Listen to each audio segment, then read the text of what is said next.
Muy buenos días, hermanos en Cristo y María. Una mañana más aquí para compartir la palabra dulce de Dios. Hoy es jueves eucarístico, jueves de la fiesta de Jesucristo, sumo y eterno sacerdote, que se celebra siempre el jueves siguiente al gran día de Pentecostés. No se celebra en todas partes del mundo, pero tiene mucho alcance. También hoy es jueves de la semana octava durante el tiempo ordinario. Y estamos orando con poder para que ese Jesucristo, sumo y eterno sacerdote, nos permita participar de su sacerdocio y nos ayude a todos a llegar a buen término. Les habla el Padre Tomás Galarza Figueroa y este es su canal de gracia y bendición. Estamos tomando la primera lectura del libro de Jeremías. Pudo también haber sido del libro de Isaías, el cuarto cántico del siervo doliente de Yahvé, ese poema de amor y de misericordia que se encuentra en el libro de Isaías, en el segundo Isaías. Pero vamos a leer a Jeremías en el capítulo 31, versos 31 al 34. Ya llegan días, oráculo del Señor. Y cuando dice oráculo del Señor significa palabra de Dios, en que haré con la casa de Israel y la casa de Judá una alianza nueva. Esto claro porque la antigua alianza, la que se hizo primero en el monte Sinaí con Moisés escrita sobre piedra, el pueblo la quebrantó, la rompió, no la cumplió. Pero Dios, en su infinita misericordia, que jamás renuncia a ninguna de sus promesas, insiste en acercarse al pueblo, en querer salvar al género humano y le da una, otra y otra oportunidad y las que sean necesarias. Y esta vez lo hace con una nueva alianza. Ustedes son mi pueblo y yo soy su Dios. Y da unas características.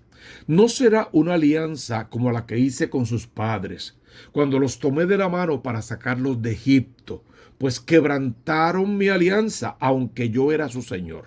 Y vuelve a repetir, oráculo del Señor. Esto sigue siendo palabra viva de Dios. Esta será la alianza que haré con ellos después de aquellos días. Oráculo del Señor. Pondré mi ley en su interior y la escribiré en sus corazones. Recuerden que la primera alianza en el monte Sinaí fue escrita sobre tablas de piedra. Esta vez la escribiré en sus corazones. Yo seré su Dios y ellos serán mi pueblo. Y no tendrán que enseñarse unos a otros diciendo, conozcan al Señor, pues todos me conocerán, desde el más pequeño al mayor. Otra vez, oráculo del Señor, cuando perdone su culpa y no recuerde ya sus pecados. Esta nueva alianza tiene un propósito de un Dios que se acerca cada vez más a su pueblo, que lo dirige, lo guía, lo conduce y que al final solo quiere una cosa, que el pueblo se convierta para él poder salvarlos. Pero los deja libres. Todos me van a conocer, pero cada uno puede tomar su camino. Van a conocerme, pueden seguirme y eso garantizará salvación. Pueden no seguirme, buscar dioses falsos, sumergirse en la idolatría, ser indiferentes a los preceptos y mandatos, vivir como les dé la gana, pero eso les garantizará que no verán el rostro de Dios, o sea que no alcanzarán la salvación prometida para aquellos hombres de buena voluntad que sean fieles a Dios, conozcan y cumplan con sus mandatos. Es muy importante porque el Evangelio viene para coronar la verdadera alianza, donde el término ya no va a ser ustedes son mi pueblo y yo soy su Dios, sino que es más personal, más íntimo, y va a decir yo soy tu papá y tú eres mi hijo. Va a ser esa relación de uno a uno con el Dios de Israel, con el Dios verdadero, el Dios del amor, el Dios de la alianza, el Dios de la misericordia, el Dios capaz de dar su hijo en rescate por todos los hombres. ¿Cómo reza el Salmo 109? Tú eres sacerdote eterno, según el rito de Melquisedec, porque hacia eso vamos desde la primera alianza, la segunda alianza que se pactó y esta nueva alianza que ahora Jesús también va a pactar con el pueblo de Dios. Y Cristo, sumo y eterno sacerdote, es el que se cantan sus glorias en este salmo. Oráculo del Señor a mi Señor, siéntate a mi derecha y haré de tus enemigos estrado de tus pies.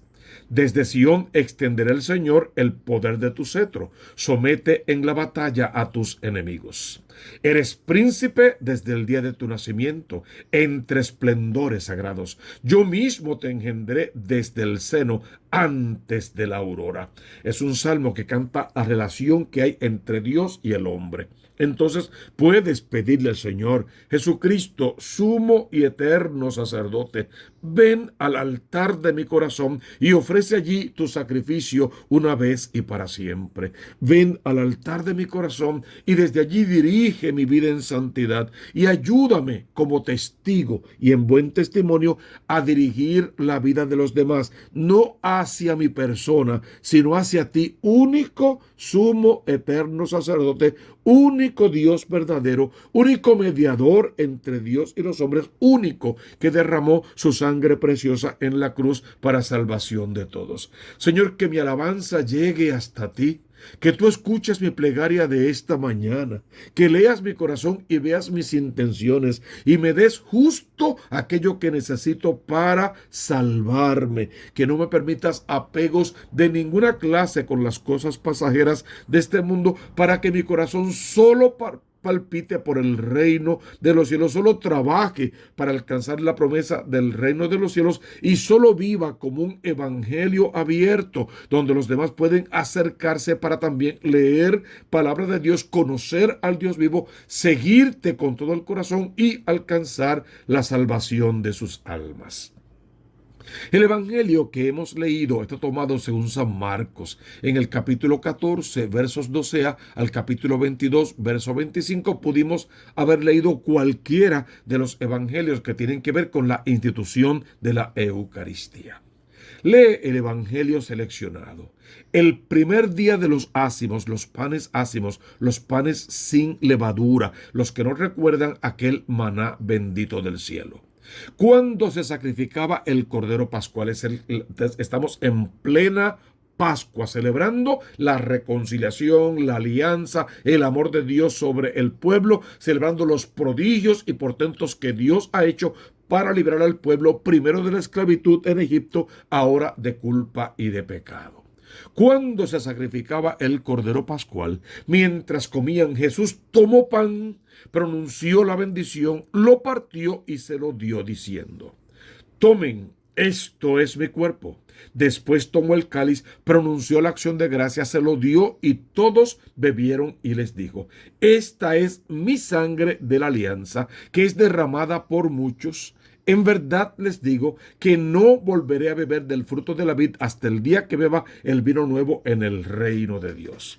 Decimos palabra de Dios, te alabamos, Señor. Pero también recordamos que otro texto va a añadir: yo no volveré a beber más del fruto de la vid hasta que no sea la eterna y definitiva Pascua en el reino de los cielos. Pero ustedes, hablando con sus sacerdotes ya ordenados ese mismo día, ustedes harán esto en memoria mía, recordándome a mí. O sea, van a patentizar para siempre este sacrificio, no un sacrificio nuevo y distinto personal de cada uno de ustedes, sino el mismo y único sacrificio de Cristo en la cruz.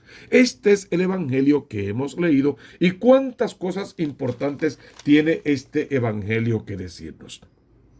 Hay que apuntar en primer lugar que es la fiesta, otra vez, de Cristo, sumo y eterno sacerdote. Sin embargo, algunos textos bíblicos hablan de Cristo rey y querían llamarlo rey, por ejemplo. Algunos también hablan de Cristo profeta, y de hecho Pilato le pregunta: ¿eres tú el profeta? Pero básicamente ninguno de los evangelios habla de Cristo sacerdote. Sin embargo, Cristo operó mucho más como sacerdote que como profeta y como rey en los evangelios. Por ejemplo, ¿cuál es la misión real de un sacerdote? Digamos, por ejemplo, tres entre varias. Le toca ofrecer la oblación, le toca enseñar al pueblo y le toca guiar y acompañar a ese pueblo hacia Dios. ¿Cómo, por ejemplo, ofrecen la oblación? Presentando los sacrificios, presentando las ofrendas de animales, si quieres, de machos cabrillos, de todo lo que significaba un sacrificio cruento con sangre ajena. Tenían que presentar la oblación. Pero también tenían que enseñar, y eso lo hacían explicando la ley que se conocía en aquel entonces. La conocían de memoria, la ley en la sinagoga, la explicaban, y eso en primera instancia también le tocaba al sacerdote.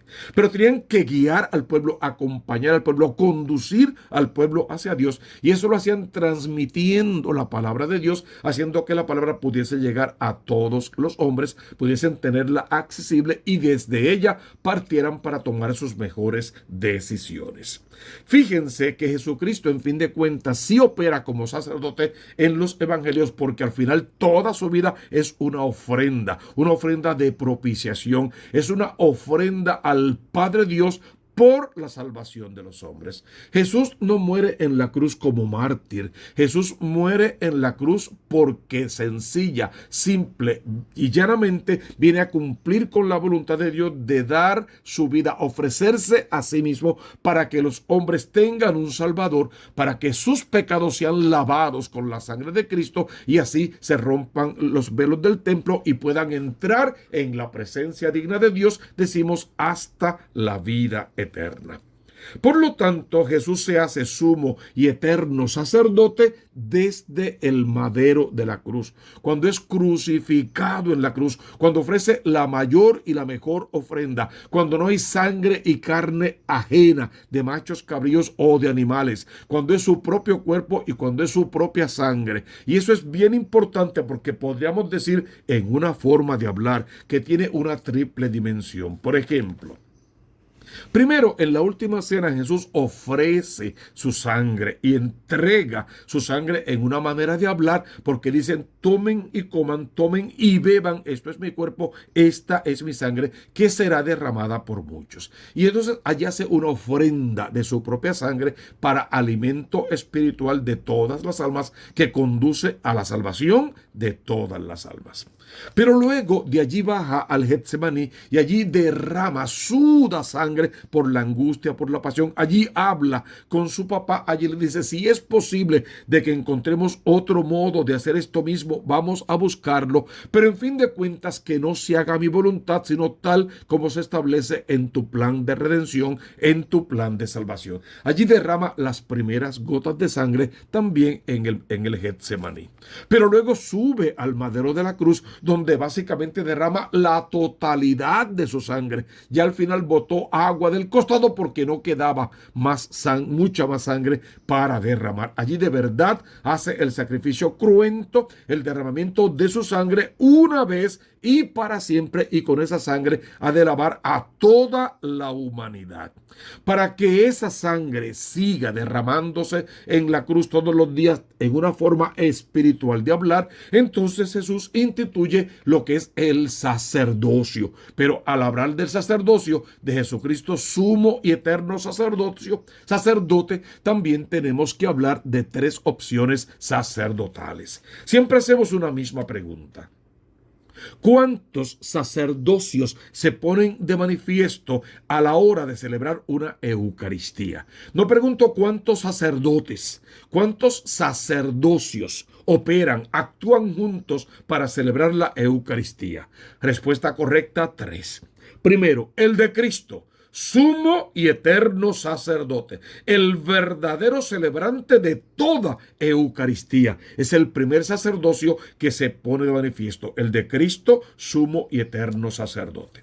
Segundo, el del sacerdote ministerial, el ordenado, el que se separó, estudió, se formó bien, cumplió con todos los requisitos, entendió el celibato, la obediencia, la pobreza, entendió todo lo que significa consagrarse, separarse para Dios, y ahora ejerce su ministerio de pontífice, de hacer puentes entre Dios y los hombres, de interceder en favor del pueblo, de recoger las oraciones del pueblo y llevarlas hacia Dios, pero no ofrece ni su cuerpo ni su sangre en particular o personalmente, no ofrece un sacrificio distinto al que ya Cristo ofreció el Viernes Santo. Es la conmemoración, es el memorial, es la recreación recreación, pero real, del verdadero y único sacrificio de Cristo en la cruz.